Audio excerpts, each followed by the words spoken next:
Hey guys, I'm Sadie, and I'm 34 years old. I've always had a knack for finding that perfect balance between petty and justified. You know, back in high school, I was the unofficial queen of pettiness. I wasn't someone who would back down easily when someone wronged me. So, when it came to dealing with my husband Charles's family, I had a special set of skills to keep things in check. Charles and I were a perfect match. He was the calm, introverted one, and I was the fiery, outspoken extrovert.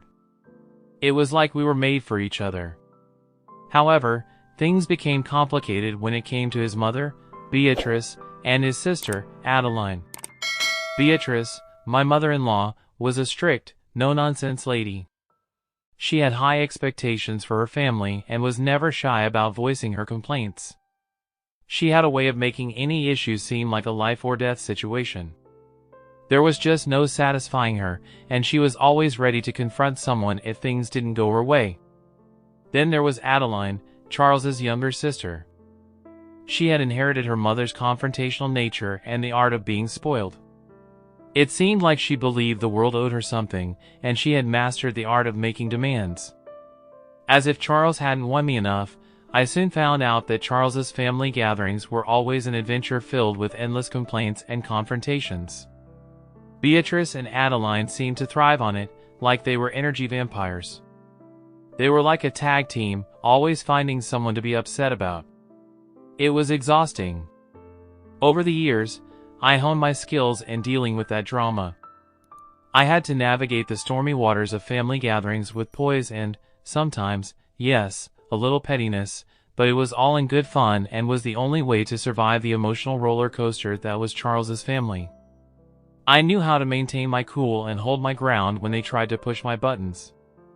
I had mastered the art of passive aggressiveness and was ready to serve a fresh slice of petty whenever necessary. It wasn't about winning arguments or battles, it was about protecting my sanity. Our conversations would look something like this: "Sadie, darling, this chicken is quite dry. I hope your kitchen skills are better than this. Yeah, and your place could use some tidying up. I thought we were going to have dinner in a clean home. Well, Beatrice, if the chicken isn't to your liking, you're welcome to bring your own next time. I hate to burden you with a dry meal. And, Adeline, I'm sure you could always stay at your pristine palace if my home doesn't meet your standards." "Oh, I see you have lost your sharp tongue, Sadie. Don't try to be funny. Sadie, we're just giving you some friendly advice. And I'm just returning the favor, dear." It would become a shouting match at some point, and Charles would have to step in and de-escalate things. Let's just say that people with a high school bully mentality and someone like me just don't mix well. Charles and I always shared a dream of having a bigger house. We were hard workers, committed to our vision of success. Our plan was to start our own business and step away from the daily grind of working for others. We believed that with determination and effort, we could shape our future just the way we wanted it. Our journey began with an Etsy shop offering a variety of handcrafted items, from jewelry to knitted goods. We also ventured into dropshipping, which allowed us to expand our product range without the need for physical inventory. Beyond that, we dreamed of creating our own line of perfumes and colognes. Once we achieved greater stability, we were the perfect team, driven by ambition and dedication, always looking for opportunities to turn our dreams into reality. However, our enthusiasm wasn't met with support from my in-laws, Beatrice and Adeline, which surprised literally no one because they're just haters. Despite all our budding achievements, they were quick to criticize our business ventures as if every milestone we reached was met with skepticism and criticism, which was not at all constructive. Their words and attitudes seemed almost designed to undermine our confidence. Adeline's condescending tone was hard to ignore. She would often say things like, "You really believe you can make a living selling handcrafted items online? That's adorable." I couldn't help but wonder why they seemed so determined to knock us down. Were they jealous, or did they prefer that Charles continue his corporate career? We had worked tirelessly to build our business and prove its viability. The lack of support from Beatrice and Adeline was frustrating and disheartening. Hating me was one thing, but also hating on your own son, brother, these women were miserable. Charles and I discussed our feelings and struggles with his family's lack of encouragement. Together, we reminded each other of our achievements and the satisfaction that came with being our own bosses. We decided to focus on the progress we had made and the positive aspects of our journey. Our business was growing, and we believed in its potential.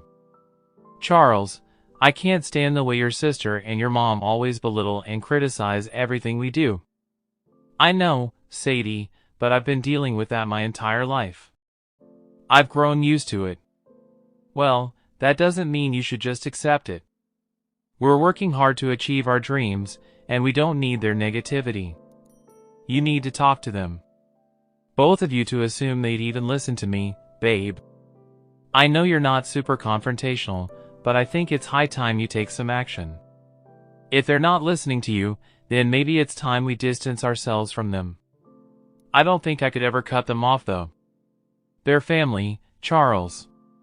You've got to remember that blood isn't always thicker than water. If they're toxic and holding us back, maybe we need to distance ourselves from them for the sake of our dreams. I hear what you're saying, but it's just not that simple. We can't let them hinder our success. It's time to stand up for ourselves and our future, no matter who it is. We have to stand up to them. Charles would always say things like this, and bless his soul, he just couldn't imagine letting go of his toxic family. I could understand it, but I always encouraged him to think deeply about the type of people he wanted to keep in his life. Nonetheless, Beatrice and Adeline's skepticism was a test of our determination. Despite their lack of faith in our dreams, we had each other, and we believed in ourselves. We would continue to push forward and prove that we were on the right path, even if it meant disproving our own family members. A couple of years passed, and Charles and I were on top of the world. We had managed to turn our small business into a full-time gig, and it was a dream come true. We had put in the hard work and made sacrifices, and now we were reaping the rewards. Our friends and family were thrilled for us, constantly congratulating us on our accomplishments, well, everyone except for Adeline and Beatrice, Charles's mother and sister. It didn't surprise me one bit. It seemed like they had always been waiting to see us fail, and when that didn't happen, they couldn't even muster a word of support. Charles was hurt by their indifference, and he'd often come to me to complain. He couldn't understand why they refused to acknowledge our success. It baffled him because he'd always wanted recognition and praise from his family, especially his mother. He believed that once he achieved this level of success, she would finally be proud of him. I tried to comfort him, but I couldn't help but feel frustrated by his expectations. I had seen how Adeline and Beatrice treated us over the years, always undermining our goals and dreams. I asked Charles why he was so surprised. These women had never been supportive, and I couldn't understand why he still sought their approval. Charles explained that despite everything, he had held on to the hope that our success would finally earn him the recognition and love he'd always craved from his family. He longed for his mother's approval, and he couldn't help but hope that this would be the moment she changed. I put my arm around him, trying to provide comfort. Charles, you need to understand something. Your mother and your sister aren't good people. We've seen how they've treated us, how they've tried to bring us down.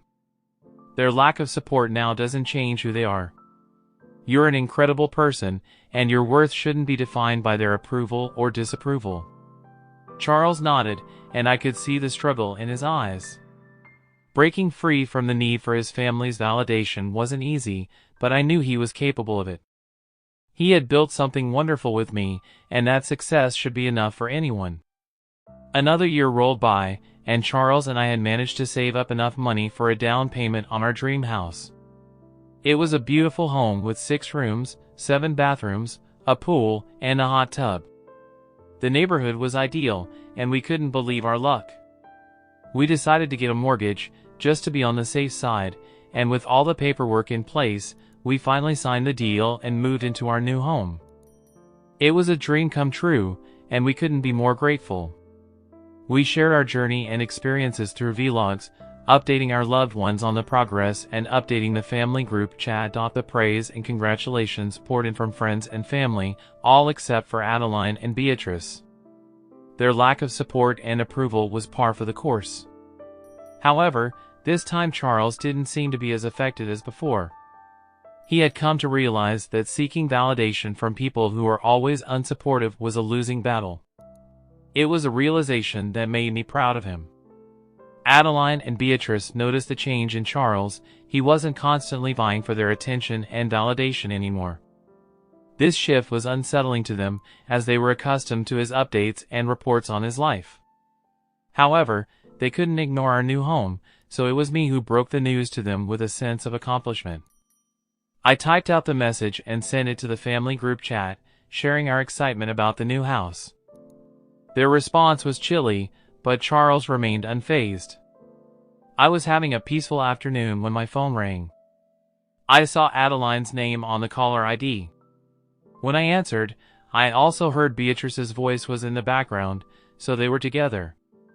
They asked me why Charles wasn't talking to them as often as before, and I couldn't help but be candid with them. Maybe it has something to do with the fact that you two can be quite toxic for him. What? Toxic? How dare you? I'm pretty sure it's you who's the toxic one. He was never acting like this before he met you. You've poisoned him.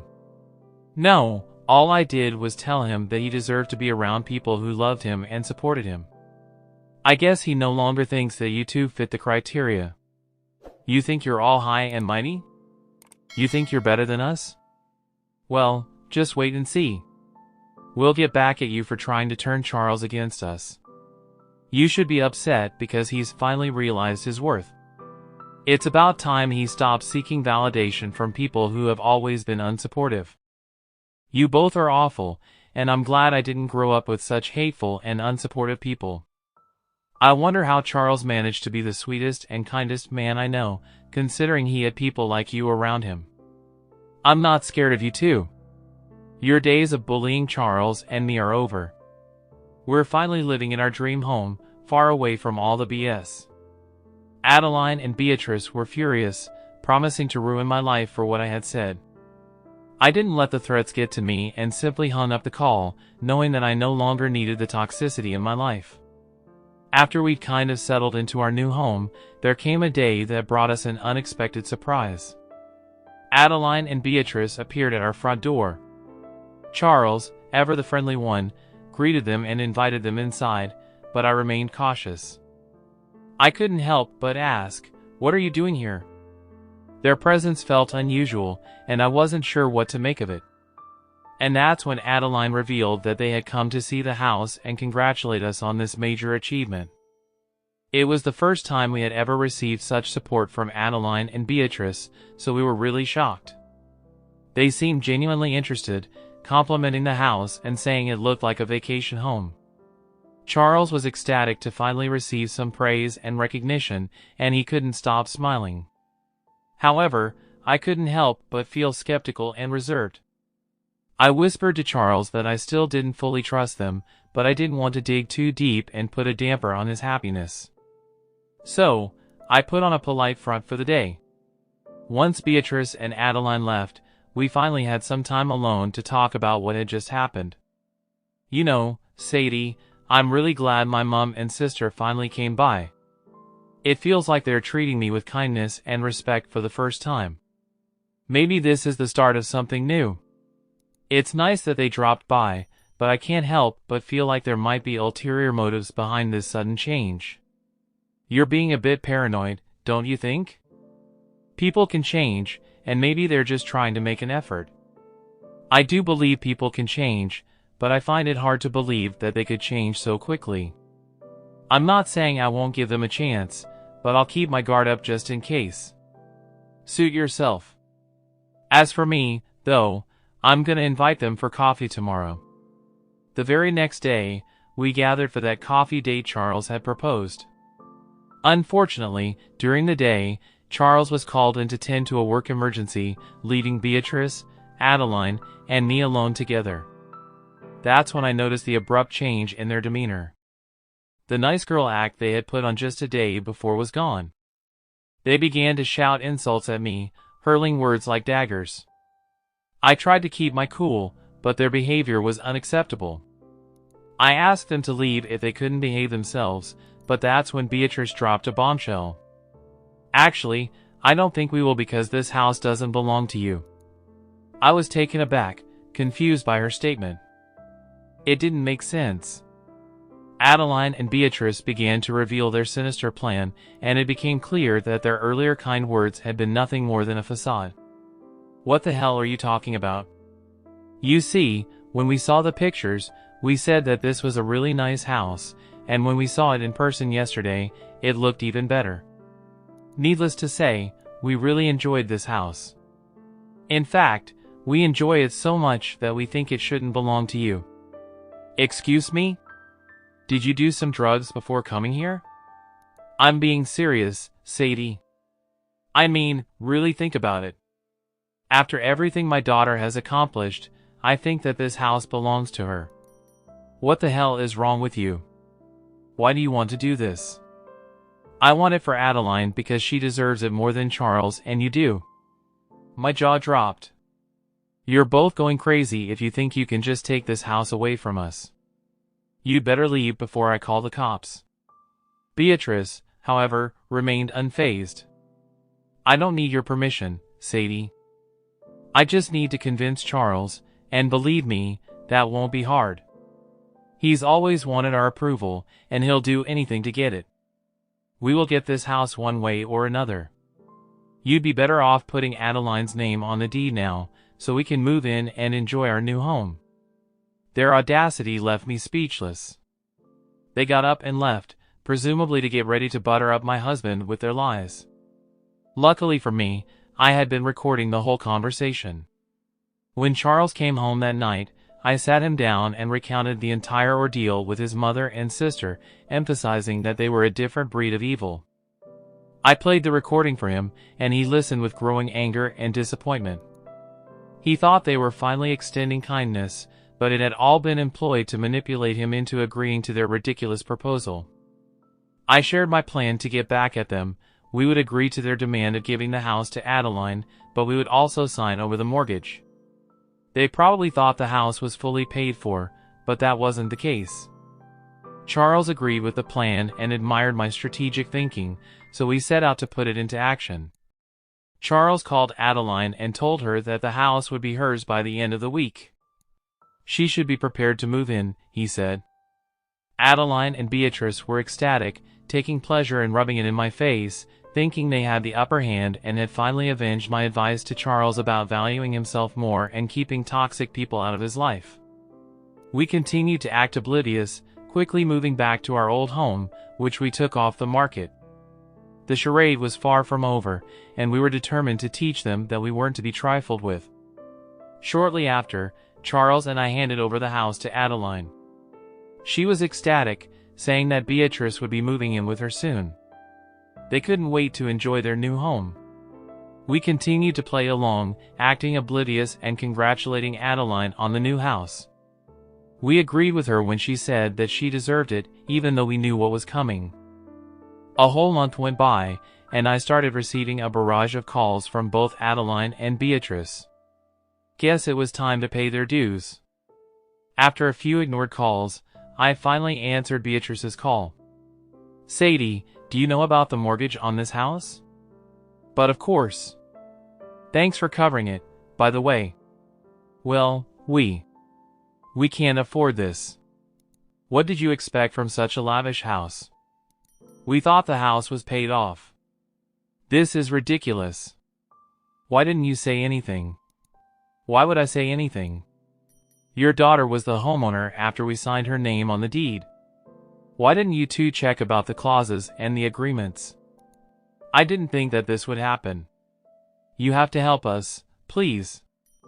I couldn't help but laugh at Beatrice's naivety, which only angered her further.